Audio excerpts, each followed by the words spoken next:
We often feel that having a good partner or not having any problem in life, or if something happens or it doesn't happen, or if something will never happen. How will it be if we had a better environment or a better childhood? Or if we had gone to a better school, or if our parents or we ourselves had made better decisions? Our life would have been different. We would have done a lot, or we had thought for a moment, or if we had changed. I would have been the best and done better than others. Thoughts of being stopped by something is quite common. We have heard of Auschwitz camp. A lot of inhuman activities happened over there during the Holocaust period. A person who underwent the worst torture during that period. A person who survived in the worst conditions, had lived for 101 years, and says that he is the happiest man in the world. When someone firmly believes that he himself is the reason for his happiness more than the environment, he is able to live happily for 101 years. The book titled The Happiest Man in the World is written by Eddie Jaku. He addresses the readers as my friend right from the start. How can someone be happy despite the torture? The book is the answer for this question. More than seeing Eddie Jaku as a 101-year-old man. He died at 101. We have start from his childhood. In the beginning of the book he says that he is a German first. All his other identities are secondary, including his religion. He grows up as a child who is proud of his German identity. Germany was advanced even back in those days, with constant progress due to the best companies situated over there. People were well educated and studied in good universities. The second best university in Germany was in the place where he grew up. The country was surrounded by knowledgeable people and better machineries. He came from a place filled with technical advancements and innovation. But in one particular night his identity is shaken. When he goes from one school to another, he is prohibited because he is a Jew. So his parents create a false identity for him. He becomes a German and is sent to another school. But right after he finishes schooling and is waiting to go to the next level, during the 25th wedding anniversary of his parents, he plans to surprise them and doesn't contact them until then. If he talks to them or sends a letter, his identity might get revealed. He is unable to talk to his parents. He is going back to his place to surprise his parents.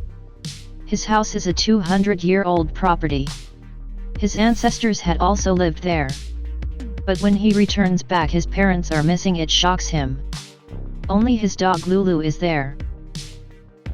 He is confused as to why his parents are missing. But he had been away from home for a few years. There is no connection to his childhood as his name and identity are changed. So he wants to sleep peacefully in his bed and does so.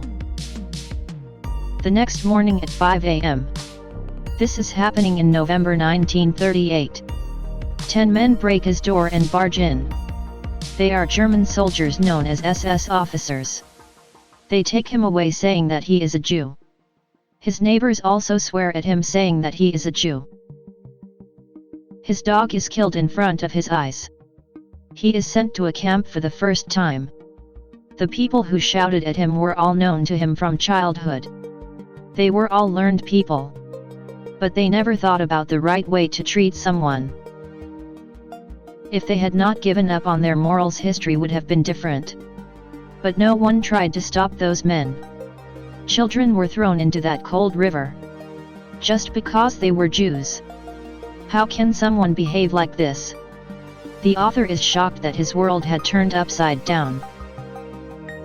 He does not know where his family members are. All these questions haunt him as he goes to a camp. The treatment at the German camp shocks him. A group of people are put in a dark room. And those who torture shout fire, gas, etc. from the outside. The people inside the room run scared. But the door is never opened. The people inside die due to stampede caused in this chaos. The fittest who survive are then taken away. They couldn't dump more people in the concentration camp. The crowd is more But they don't want to leave the Jews alive. Hitler's order was to completely destroy the Jews. More people couldn't be kept in camps. All the unfit people are killed in groups. The author observes the atrocities in his camp. He is spared because he is fit. His journey just keeps changing. Despite his sufferings, he sees people who are kind. So he says, seeing a flower gives us a certain feel. But what if we see a flower in a desert? In the same way, kindness in a space filled with atrocity feels so good. He had read certain things which he feels could be of use to us. He is asked to sign that he can work, so that his life can be spared. After getting work, he is sent back home to meet his family because, though he didn't know where his family was, the German people maintained a record, which contained full details of the parents of the captives. His father comes to take him home but tells him that they are going to escape on the way back. The author is able to escape, but his dad gets caught. He escapes to Berlin and tries to meet his family, but his mother and sister are held captive elsewhere. Uniting with the family was very challenging for him. Auschwitz camp, you might have read about it or heard about it somewhere. So you might know about the torture over there. But for the author, the worst was yet to come. He is not prepared for it. His future is uncertain. How worse would he be treated? He doesn't know any of this. Two groups of people are sent in two separate lines, which also separates the father and the son. But he gets back to the line of his father as he doesn't want to separate from his dad. Officer tells him to go to the other line, as the ones in father's line were weak and would be taken by bus. Thinking that this is a feasible explanation, he moves to the other line. After 2 days, the author inquires about his dad to the officer. The officer takes him to the gas chamber, where his parents are burning. All of a sudden, the author becomes an orphan. All the people who were burnt were Jews. They couldn't even tell about the torture to the outside world as all the contacts were cut. The people who could work were the only people alive. Because there are certain things needed for a war. People who had knowledge of those things were important. There was a board in the camp which said work sets you free. Work didn't set the author free, it helped him survive. The moment he becomes useless to these people, he will be sent to the gas chambers. He had studied mechanical engineering. In such a crisis, the camp had an electrical fence, just like in the forest. If an animal crosses the fence, it will die. The camp had such a fence. The captives in the camp wanted to kill themselves rather than suffering because of torture. So they moved towards the fence. Even the author wanted to go near the fence instead of going through torture. But Kurt didn't let him go. Kurt was firm about not going near the wire, and stopped the author as well. Whatever you are going through in life, if you want to stay alive, human connection is important. If someone loves you and you love someone, it will help us survive in the worst conditions. What are we hopeful for? When there is a war, the moment we are set free, there are suicidal tendencies. A lot of people committed suicide because they didn't know what to do with the freedom. All their family members and the people known to them have been killed. Why do they have to live? What will they celebrate without the people whom they love? There is no reason to live. But after getting the freedom, the author and his friend Kurt adopted women who had nobody as sisters, and took care of them, because that gave them purpose to survive. Why else would they live? Why should they live if they are of no use to anyone? The author didn't talk about his sufferings for years. Not even to his children.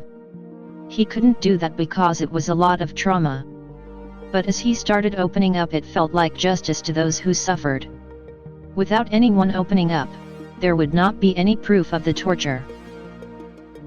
Millions of people were burned and killed. They were left in freezing cold. He needed the clothes of a dead soldier to stay alive. But a dead person's clothes is his last symbol of dignity. How can that be stripped? That is his last identity. Stripping it and staying alive was not needed at all. A youngster who got married few months ago. Minutes before he was about to die. He is a Jew but his wife is not, so he wants to tell his wife that he was thinking about her before his death. After surviving the war, the author meets the wife and told her that her husband was thinking about her.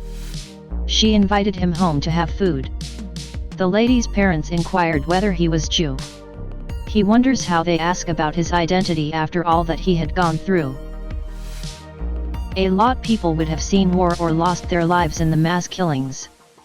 But a person who has survived war tells that he is happiest man in the world. Who are we? What do we not have? We have everything including problems which are a part of life. We have better health conditions. But the author survived on very little food in the camp. If he could live a healthy life for 101 years. We can take care of our mind and body in a better way. We can take care of the people around us in a better way. Many people were deprived of the opportunity to live. What are we doing during our time in this world? It is not about making others live. Are we grateful for whatever we have? This book is for us to reflect on these questions. He wrote this book at 100 as a voice for the millions who died. The Germans tried to destroy all evidence of existence of the camp, but we survived. Many lost their lives. The author was their voice. When addressed the readers as your friend Eddie, I could not feel the connect instantly. This is a small book which can be completed in 2 days. While I read the last line of the book, I couldn't stop crying. It was an experience to go through. We can read books in Holocaust or see movies about Holocaust n number of times. But those who lived through it know what it was and how haunting it was. He has spoken a lot. I had taken notes about that, so that I could tell everything. But no one else could tell Eddie's story in a better way. It is very simple English, which speaks about his experience in the camp. Beyond that, what did it mean to be alive in such a situation? What made him survive another day? How human beings are violent and kind at the same time during such times. While sleeping in the cold, the ones in the corner felt very cold and they had to sleep nude, so that they can't escape. The warmth of each other's body was the only relief. If anyone wakes up in the middle of the night, the ones in the corner are asked to sleep in the center. If the ones in the corner slept in that corner the whole night, they will die because of the cold. Sometimes by the time they woke up, one of them would be dead. What it means to be human during such times. You can buy and read this book by clicking the link in the description.